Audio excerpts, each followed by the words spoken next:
إن الحمد لله نحمده ونستعينه ونستغفره ونعوذ بالله من شرور أنفسنا ومن سيئات أعمالنا. من يهده الله فلا مضل له ومن يضلل فلا هادي له، وأشهد أن لا إله إلا الله وحده لا شريك له، وأشهد أن محمدا عبده ورسوله. أما بعد، فإن خير الكلام كلام الله، وخير الهدي هدي محمد صلى الله عليه وآله وسلم، وشر الأمور محدثاتها، وكل محدثة بدعة، وكل بدعة ضلالة، وكل ضلالة في النار. خوای گەورە میهرەبان قورئانی پیرۆزی بۆ ئێمە دابەزاندووە. ئەو قورئانە پیرۆزە هەمووی موعجیزەیە، واتە هیچ مرۆڤێک ناتوانێت هاوشێوەی وشەیەکی قورئانی پیرۆز و ئاەتێکی قورئانی پیرۆز بهێنێ. بێگومان لە ساڵی 2013 واتە 11 ساڵ لەمەوە پێش، زانایان لە زانکۆی واشنتن لە ئەمریکا شتێکیان بۆ کەشف بوو، بەڵام ئەویان لە خەیاڵ نییە 1400 ساڵ زیاتر قورئانی پیرۆز پێش ئەوان باسی ئەو عیلمەی کردووە. ئەوەی کە ئەمڕۆ دەرەکەوێ قورئان و فەرموودەکانی پێغەمبەری خوا صلی الله علیه وسلم لە زۆربەیە پێشی ئەوان کەوتووە کە باسییان کردبێ. بۆیە زانکۆی واشنتن، جامیعەی واشنتن شتێکی تازەیان دۆزیەوە وەکو عیلمێکی تازە. 11 ساڵ لەمەوە پێش لە 2013 لە قوڵی 5000 مەتر لە بەحردا، 5000 مەتر بەحر، سبحان الله، لە قوڵی 5000 مەتر بینیان مەوجێک هەیە، مەوجێک شەپۆل هەیە، شەپۆل. تەبەن دەریا کۆمەڵە شێوەیەکە، یەکەم جا تەماشا دەکەی شینە، سەوزە، زەردە، ڕەساسیە، هەتا دەڕاتە خوارە تاریکە بێت. لە قوڵی 3000 مەترە ئیتر تاریکە بێت، هیچ شتێک نابینرێ. 3000 مەتر. خوای گەورە دەفەرمێ ئەوەی کە باسی کردووە تازە حالیان بۆیان دەرکەوتووە. بۆیە ئەو زانایانە لەو جامیعەی واشنتنە وتیان مەوجێک و شەپۆلێک هەیە، بەڵام لە قوڵی 5000 مەترە. باشە کێ هەواڵی دا بە پێغەمبەری خوا صلی الله علیه وسلم کە لە قوڵی 5000 مەترە ئەم شەپۆلە هەیە؟ لە کاتێکا خەڵکی جاران نەیتوانێت 50 مەتر بڕاتە خوارەوە، 100 مەتر بڕاتە خوارەوە. وتیان مەوجێک هەیە، شەپۆلێک هەیە لە قوڵی 5000 مەترە بە بەرزی 500 مەتر. ئەو شەپۆلە 500 مەتر بەرزە، بەڵام مرۆڤ نایبینێت، چونکە قوڵی 5000 مەتر لەکوێ ئێمە دەیبینین. بەڵام ئەو مەوجە، ئەو شەپۆلەی کە لە قوڵایی 5000 مەترایە، وتیان چەند قات؟ بەڵێ 10,000 ئەوەندەی شەپۆلەکانی سەرەوە بە قووەتە، 10,000 ئەوەندە بە قووەتە. واتە قووەتێکی هەیە ئەو شەپۆلەی ژێر دەریا، 10,000 ئەوەندەی شەپۆلەکانی سەر دەریا کە ئێمە دەیبینین ئەوەندە بە قووەت و بەهێزە. بەڵام قورئانی پیرۆز پێشی ئەوان کەوتووە، ئەوان تازە 2013 بۆیان دەرکەوتووە. خوای گەورە دەفەرمی ئەو کە ظولومات فی بەحر لوجی، ئەو تاریکیانەی کە لە بەحری قوڵ و تاریکە هەیە، في بحر لجي يغشاه موج من فوقه موج سحاب ظلمات بعضها فوق بعض.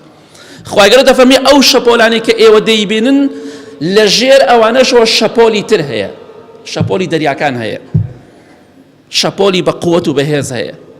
ئەمە موعجیزەیەکی قورئانی پیرۆزە. کێ هەواڵی دا بە پێغەمبەری خوا صلی الله علیه وسلم؟ چی هەواڵی دا بە خۆشەویستی خوا صلی الله علیه وسلم کە ئەم شەپۆلانە لە بنی بەحردا هەیە، کەواتە ئێمە هیچ شتێک نامێنێت تەنها بڵین سبحان الله. گەورەی و دەسەڵات بە ئەو خوایی کە قورئانی پیرۆزی دا بەزاندە خوارەوە بۆ خۆشەویستی خوا صلی الله علیه وسلم. کەواتە ئێمە دەزانین قورئانی پیرۆز عیلم و زانیاریە. هەر کاتێک کەسێک ئەوەندە بێ ئاگا بوو، ئەوەندە نەفام بوو، دوو لە ڕووی بەڕێستان وتی عیلمی ئەمڕۆ وا دەڵێ، یعنی قورئان عیلم نییە؟ حديثي بيغمري خوا صلى الله عليه وسلم علم نية علمي أمر وادل هر علم مخالفي قرآن وحديث بيت جهل نزانية چونکە خاوەنی ئەو قورئانە خوای پەروەردگارە کە عالمە زانایە. ئێمە تەنها دەڵین پاک و بێگەردی بۆ ئەو خوای کە قورئانی پیرۆزی دا بەزان دەخوارەوە بۆ پێغەمبەری خوا صلی الله علیه وسلم. چی هەواڵی دا بە پێغەمبەری خوا صلی الله علیه وسلم لە قوڵی 5000 مەترە شەپۆلی بە قووەت هەیە لەسەروی ئەم شەپۆلەوە کە ئێمە دەیبینین. بۆیە قورئانی پیرۆز مای خێر و خۆشیە بۆ ئەو کەسانی کە شوێنی بکەون. یەکێک لە معجزەکانی پێغەمبەری خوا صلی الله علیه وسلم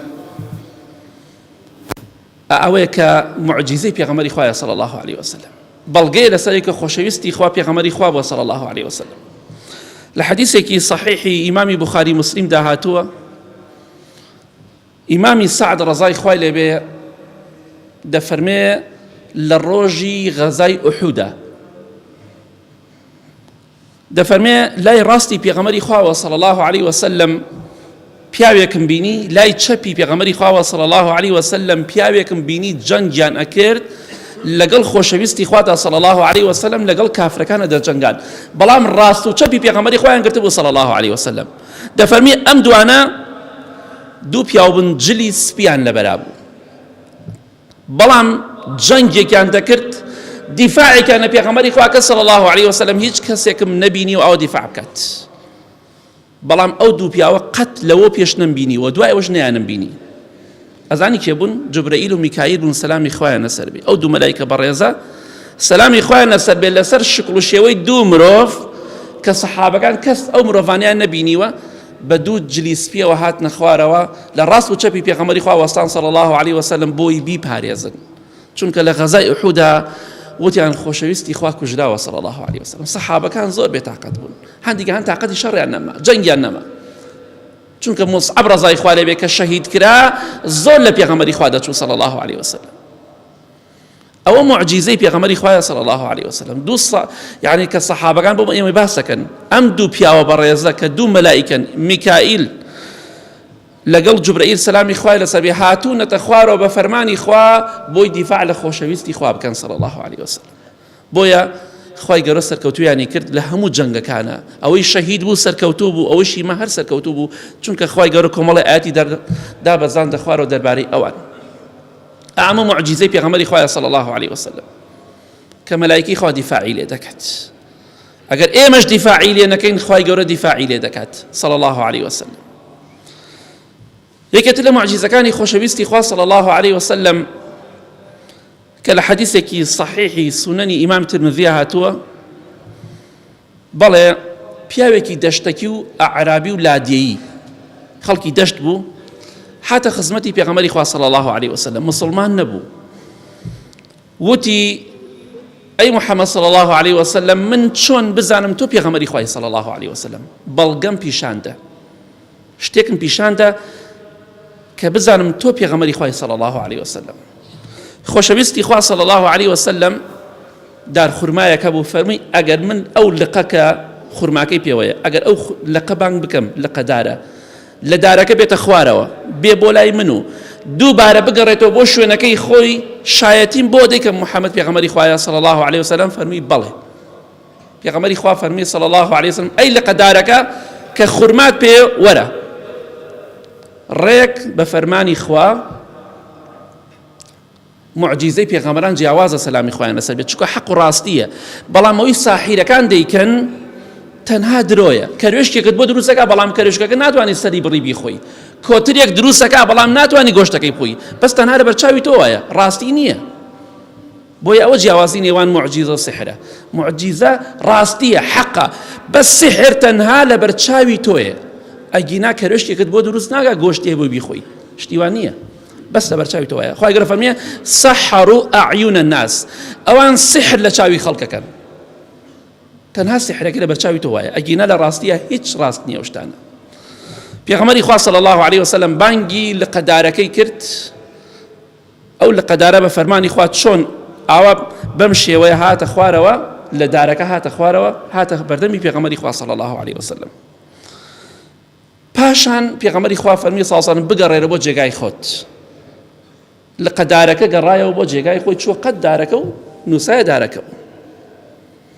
ئەعرابیەکە و دەشتێکەکە موسڵمان بوو، فەرمووی ئەشهەدو ئەنەکە ڕەسوول الله صلى الله عليه وسلم، شایەتی ئەدەم کە تۆ پێغەمبەری خوای صلى الله عليه وسلم، چونکە ئەمە لە قووەت و هێز و توانای مرۆڤ نییە. ئەوە خۆشەویستی خوایە صلى الله عليه وسلم، ئەوە شانازی پێوە دەکەین مامۆستا و پێشەوا و قدوەی ئێمەیە، نەک کەسانێکی بێدین. شانازی بە خۆشەویستی خوا بکە صلى الله عليه وسلم. دارەکان لقی دارەکان فەرمانی ئەویان جێبەجێ کردو گوێڕاڵی پێغەمبەری خوا بوون صلى الله عليه وسلم. تخوا شەرم نییە بۆ ئێمە گوێڕاڵی پێغەمبەری خوا نەبین صلى الله عليه وسلم لە کاتێکە لقی دارەکان لەژێر فەرمانی ئەودا بۆ فەرمانی خوای گەورە. کەواتە خۆشەویستی خوامان خۆشەوێ صلى الله عليه وسلم. گومانمان لەوە دانێ کە پێغەمبەری خوایە صلى الله عليه وسلم، حەق و ڕاستە. ئەوەشی ڕقی لێ بێ ڕقمان لێیەتی، ئەوەی خۆشی نەوێ خۆشمان ناوێ، ئەوەی بەناحەقی بزانێ خۆشمان ناوێ بەناحەقی دەزانین. ئەوە پێغەمبەری خوا بوو صلى الله عليه وسلم. خوای گەورە لەگەڵ ئەوەدا لە دنیا و قیامەت حەشرمان کە و کۆمان کاتەوە لە بەهەشتا یا رب العالمین. یا ربی خوای لە گوناهەکانمان خۆش بی، لە گوناهی دایک و باوک و مردوەکانمان خۆش بی. ئامین.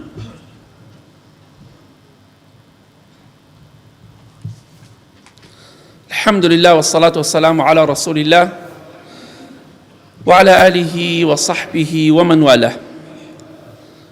خوای گەورە لە قورئانی پیرۆزە معجزەیەکمان بۆ باسەکە، دەفەرمێ والجبال ئەوتادا. ئێمە شاخەکانمان وەکو مێخ کاتێکە خێمەیەک داکوتی یاخود حاشا لەو ڕیبەڕێستان و مزگەوتەکە ئاژەڵێک دەبەسیتەوە مێخێک داکوتی بە زەویە، ئەو مێخە کەمێکی دەبینی، باقیەکەی لە ناو خۆڵا چۆتە خوارەوە، چونکە کەمێکی دەبینە دێ ئەبێ زۆری بڕاتە خوارەوە بۆی ئەو ئاژەڵە نەی بچڕێنێ، یاخود ئەو خێمە بایەک هات هەڵی نەکەنێ بۆ ئەبێ دایکوتی هەتا کۆتایی دایکوتی. خوای گەورەش دەفەرمێ ئایا ئێمە شاخەکان دامان نەکوتی وەکو مێخێک لەسەر زەویدا؟ بێگومان ئەمە قورئانی پیرۆزە 1400 ساڵ زیاتر لەمە پێش باسی کردووە. ئێستا تازە بۆ یەکەم جار لە ساڵی 1960 ئەمە دۆزرایەوە بۆ یەکەم جار شاخەکان وەکو مێخ بە زەویدا چوونەتە خوارەوە. باشە کێ هەواڵی بە پێغەمبەری خوادا صلى الله عليه وسلم 1400 ساڵ پێشەوەی کەشف بێ؟ هەتا پێش 1960 کەس باوەڕی بەم شتانە نەبوو غەیری موسڵمانان، بەڵام یەکەم جار زانایە دۆزی دوایەوە پەرەیان پێدا. بۆ نمونە شاخێک لەو شاخانەی کە ئەوەی خوێنەوار بێت زۆربەی ناوی بیستوە شاخی هیمالا، هێمالای پێڕۆن چەند ناوێکی. ئەم شاخە کۆمەڵە لوتکەیەکە کە دەڵێن 14 لوتکەیە، آخر لوتکەی نزیکی 9000 متر بەرزە، 9000 متر. ئەم شاخە کە درێژەکەی 2400 کیلۆمەترە، دەڕواتە حدودی پاکستان و سین و کوێ. ئەم شاخی هێمالا کە شاخێکی زۆر گەورەیە، هەتا هەندێ لەو زانانەی کە ئیشی شاخ دەکەن دەڵێن بەرزترین شاخە لوتکە شاخە لەسەر زەویدا. ئەم شاخانە تۆ تەسەور کە شاخێک نزیکی 9000 بۆ 8000 متر بەرز بێ، درێژەکەی 2400 کیلۆمەتر بێ، 2400 کیلۆمەتر بڕۆنجا ئەو زنجیرە شاخە تەواو بێ. ئەو شاخانە ئەم چیا بەرزانە ئەو زانایان بۆیان کەشف بوو، دەڵێن کاتێک کە لێکۆڵینەوەمان کردووە بۆ ئەو شاخانە بۆمان دەرکەوت عیلمێکی تازەمان بۆ دەرکەوت. جا ڕەسمیشیان کردەوە سوبحانە لە کۆتایی ئەڵەی مێخە نوکەکەی تیژە کە چۆتە خوارەوە، وەکو مێخ چۆتە خوارەوە لەسەر ئەوپانە، بەڵام لە سەیەکی وردەوە بچووکە بێتەوە وەکو مێخ تیژە بێت. سبحان الله. باشە کێ هەواڵی دا بە پێغەمبەری خوا صلی الله عليه وسلم؟ ئەم شاخانە ڕەگیان هەیە بە ناو زەویدا چوونەتە خوارەوە. کێ هەواڵی دا بە پێغەمبەری خوا صلی الله عليه وسلم شاخەکان وەکو چیوان وەکو مێخێک بە زەویە داکوتراون؟ بۆیە دەڵێن بۆ نمونە ئەو شاخی هێمالا سبحان الله ئەوەی کە لە ژێر زەویدایە دەڵێن 15 ئەوەندەی ئەوەیە کە لە سەروی زەویەوەیە. ئێستا ئەم شاخەی کە تۆ دەیبینی چەندێکی لە ئێرانەدایە نزیکی 15 ئەوەندەی لە ژێر زەویایە. سبحان الله. باشە کێ هەواڵی دا بە پێغەمبەری خوا صلی الله عليه وسلم کە ئەم شاخانە ڕەگیان هەیە و مێخ و داکوتراون؟ ئەمە بەڵگەنەیە کە قورئانی پیرۆز حەق و ڕاستە و لەلایەنی خوای گەورە دابەزی بۆ پێغەمبەری خوا صلی الله عليه وسلم. بۆیە کە ئەم شتە کەشف بوو تازە دەیانەوێت بەم شێوەیە پۆز لێ بدەن ئێمە عیلمێکمان دروست دۆزیوەتەوە شتێکی تازەیە. ئەو شاخی هێمالا دەڵێ نزیکی 100,000 مەتر لە ژێر زەویایە. 100,000 مەتر. سبحان الله. چۆتە خوارەوە هەر چۆن مێخێک کەمێکی دیارە باقیەکەی چۆتە ناو زەویە و داکوتراوە، شاخەکانیش ئەوەی کە لە دەرەوەیە زۆر کەمە، بەلایەنی کە بۆ 15 ئەوەندەی ئەو شاخەک ئەو قەبارەی کە تۆی بینی 15 ئەوەندەی لە ناو زەویە چۆتە خوارەوە، کەس نایبینێ. چی هەواڵی دا بە پێغەمبەری خوا صلی الله عليه وسلم؟ دەڵێن ئەشهد أن لا إله إلا الله وأشهد أن محمدا رسول الله صلى الله عليه وسلم. معجزەیەکی پێغەمبەری خوا صلی الله عليه وسلم لە حەدیثێکی صحیحدا کە لە سیلسیلەی صحیحە هاتووە، یەکێ لە سەحابەکانی پێغەمبەری خوا صلی الله عليه وسلم ناوی یعلای کوڕی مڕەی ئەثەقەفی، یعلای کوڕی مڕە، ڕەزای خوای لێبێ دەفەرمێ لەگەڵ پێغەمبەری خوا دابووین صلی الله عليه وسلم لە ڕێگای مەکە، دەڕۆشتین بۆ مەکە، لە خزمەتی خۆشەویستی خوا دابووین صلی الله عليه وسلم. ئەفەرمێ بەلای ئافرەتێکا تێپەڕین کوڕێکی پێبوو، ئەم ئافرەتە کوڕێکی پێیە، بەڵام ئەم کوڕە نەخۆشیەکی هەیە. چی نەخۆشیە؟ نەخۆشی سەرع و بورانەوە، پەرکەمی لەگەڵایە. ئیمامی یعلای کوڕی مڕە دەفەرمێ پەرکەمێکی لەگەڵا بوو ئەم منداڵە، لە ژیانما هیچ مناڵێکم نەبینێ پەرکەمەکەی و نەبەقوت بێ، هیچ کەسێکم نەبینێ سەرعەکەی بورانەوەکەی ئەوەندە بەقوت بێت، زۆر بەقوت بوو کە ئەبورایەوە، بورانەوەیکی خراپی لەگەڵا بوو، پەرکەمێکی خراپ و سەرعێکی خراپی لەگەڵا بوو. ئەم ئافرەتە وتی ئەی پێغەمبەری خوا صلی الله عليه وسلم، ئەم منداڵەی من کە تۆ دەیبینیت کەما تەڕە، ئەم منداڵەی من هەروەکو چۆن دەیبینی نەخۆشە، ئەم منداڵەی من کە دەیبینی نەخۆشە. پێغەمبەری خوا فەرمی صلی الله عليه وسلم ئەگەر پێت خۆشە دوعای خێری بۆ دەکەم. فەرمی دوعای خێری بۆ بکە ئەی پێغەمبەری خوا صلی الله عليه وسلم، با مناڵەکەم لەم سەرع و پەرکەمە نەجاتی بێ. خۆشەویستی خوا صلی الله عليه وسلم دوعای بۆ کرد و ڕۆشت بەرەو شاری مەکە. ئیمامی یعلای کوڕی مڕەی ثەقەفی ڕەزای خوا لێبێ کە سەحابەیە دەفەرمێ کاتێک کە گەڕاینەوە تێپەڕین بەلای ئەو منداڵەدا کە سەرعی هەبوو، کە پێغەمبەری خوا صلی الله عليه وسلم دوعای خێری بۆ کرد، خوا شیفای بدە. ئەفەرمێ ڕۆشتین تەماشامان کرد منداڵەکە لەگەڵ مناڵی ترا بە خۆی یاری ئەکە، یەک عیبی نەماوە. ئەو معجیزەیەکی گەورەیە. ئەگەر مسلمانێک دوعای قبول بێ کەرامەتی پێڵێن، بەڵامی پێغەمبەری خوا بێ صلی الله عليه وسلم پێی دەڵێن معجیزە. دایکی وتی ئەی پێغەمبەری خوا صلی الله عليه وسلم، والله لەو کاتەوە تۆ دوعای خێرت بۆ کردووە بە هیچ جۆرێک تووشی پەرکەم نەبووە، خوای گەورە شیفایدا، الحەمدولله. ئەو خۆشەویستی خوایە صلی الله عليه وسلم، ئەوە مامۆستا و پێشەوا و قدوەی ئێمەیە صلی الله عليه وسلم. خوای گەورە ئەم شتانەی پێدەبەخشێ، ئەم معجیزە گەورانە کە لە توانای مرۆڤدا نییە. مناڵێکی ئاوا نەخۆش و داما و پەرکەمی لەگەڵا بێ، بە دوعایەکی پێغەمبەری خوا صلی الله عليه وسلم چاک دەبێت و عیبی تیان نامێنێ. ئەو معجیزەیەکی گەورەیە، ئەوە بەڵگەیە لەسەرەوەی کە پێغەمبەری خوا صلی الله عليه وسلم حەق و ڕاستە، پێغەمبەری خوایە صلی الله عليه وسلم. خوای گەورە خۆشی دەوێ بۆیە دوعاکانیشی قبول دەکات. خۆشەویستان، زۆر جار بوختیانمان بۆ دەکرێ ئەمانە ڕقیانە پیاو چاکە و باوەڕیان بە پیاو چاک نییە. وەڵا پیاو چاکمان خۆشەوێ، خۆمان بە خزمەتکاری پیاو چاک دەزانین. ئومێدمان وایە ئینشاڵڵا لە ڕۆژی قیامەتە لەگەڵ پێغەمبەران و پیاو چاکانە حەشر بکرین. وەڵا باوەڕمان بە پیاو چاکان هەیە، خۆشیانمان دەوێ، وەڵای باوەڕمان بە کەرامەتی پیاو چاکان هەیە، بەڵام باوەڕمان بە کەسانێک نییە دوو لە ڕیبەرێزان ساختەچی و درۆزن و کلااوچی بن. باوەڕمان بە کەسانێک نییە بە ناوی دینەوە قۆڵی خەڵک ببڕن.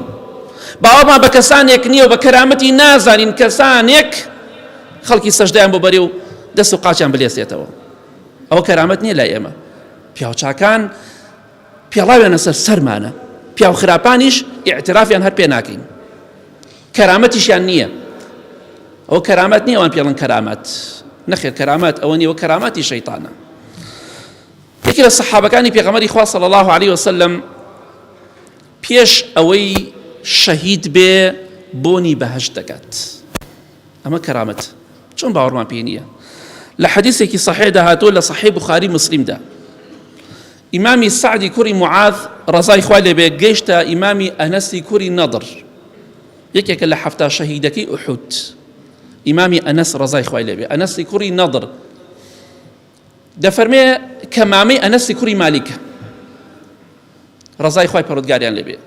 ئیمامی سعدی کوڕی معاذ فەرمێ ڕەزای خوای لێبێ ئەنەسی کوڕی نەضرم پێگەیشت لە غەزای ئوحودا پێش ئەوەی شەهید بێ، وتی ئەی سەعەد سوێن بەخوای باوکم، سوێن بەخوای باوکم کە ناوی نەضرە، ئێستا من بۆنی بەهەشت دەکەم، وەڵڵاهی بۆنی بەهەشت دەکەم، ئای بۆنی بەهەشت چەند خۆشە. بەڵێ شەهید بوو، کاتێککە سەیران کرد تەماشان کرد 80 شوێن زیاتر ئەم پیاوە بە ڕێزە ڕەزای خوای لێبێ شوێنی ڕم و شمشێر و تیری پێوەی بەلاشەیەوە. وهل لريح الجنة أجده دون أحد. چەندە خۆشە بۆنی بەهەشت، ئەی سەعەد بەخوا بۆنی بەهەشت دەکەم. چۆن باوەڕم بە کەرامەت نییە؟ بەڵام کەرامەت بێ، کەرامەت ئەمە کەرامەتە، بەڵام سەجدە بەدن بۆ خەڵکی کەرامەت نییە، شرک و کوفرە. پەنا بەخوای گەورە. کەواتە با بزانین خوای گەورە ڕێز لە پێغەمبەران گرتووە سەلامی خوای لەسەر، ڕێزی لە سەحابە و لە پیاوچاکانیش گرتووە. کەواتە ئەم معجیزانە کە باسی دەکەین، معجیزەکانی قورئان و حەدیث، کەرامەتی پیاوچاکان و سەحابە و دوای سەحابەشی شەڵا وردوت، ئەم شتانە هەمووی باس دەکەین ناو بەناو لە خوتبەکانە، بۆی کە ئێمە بۆمان دەرکەوێت ئەم قورئانە حەق و ڕاستە، پێغەمبەری خوا صلی الله عليه وسلم حەق و ڕاستە، کەراماتی سەحابە و خواناسان و پیاوچاکان حەق و ڕاستە. ئەو کەرامەتە واتە ڕێز و حورمەتێکە خوا بە کەسێکی دەبەخشێ، باوەڕمان پێیەتی 100% بەڵ بۆ مەرجەی کەرامەت بێ، مخالفەی قورئان و حەدیث نەبێ. مخالفەی قورئان و حەدیثش بوو پێڵێن کەرامەتی شەیطان، ئەوە شەیطان پێی کردووە، نەک خوای گەورە پێی بەخشی بێ. ئەوەی کە خوا پێی نەبەخشێ کەرامەت نییە. کەرامەت واتە ڕێز، ئەبێ ڕێزێک بێ خوا پێت بەخشی. بۆی هەر کاتێک دوعایەکەت قبول بوو، ئینشاءڵڵا ئومێد کە ئەوە کە کەرامەتێکە خوا پێتی بەخشیوە. بۆ کەرامەت بەس تەنیا بۆ عالم نییە، وەڵا جارێک کابراگەی نەخوێنەوارە خوای گەورە چەندە کەرامەتی پێداوە، خوێنواریشی نییە، ئەوە ڕێزی خوایە.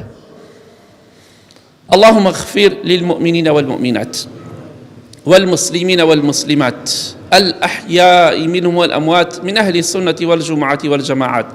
يا ربي خواه شفای نەخۆشەکانمان بدەی، بە تایبەتی ئەوانەی داوای دوعای خێریان کردووە. یا ربی خوای هێمنی و ئارامی وڵاتمان بپارێزی، خوایان ئەو شەڕانەی کە لە دەوروبەرمان هەیە خوای لە وڵاتی ئێمە بە دووری کەی. یا ربی خوایە ئاخرمان بەخێر بگێڕی، نوێژ و ڕۆژ و عیبادەتمان لێ قبوڵ کەی. خوایان شەوێ ڕۆژێ کاتێ بمامرێنی خۆت لێمان ڕازی بی، لە ڕۆژی قیامەتە لەگەڵ پێغەمبەران و شەهیدان و پیاوچاکانە حەشرمان کەی. آمين آمين آمين، وصلى الله على محمد وآله وصحبه أجمعين.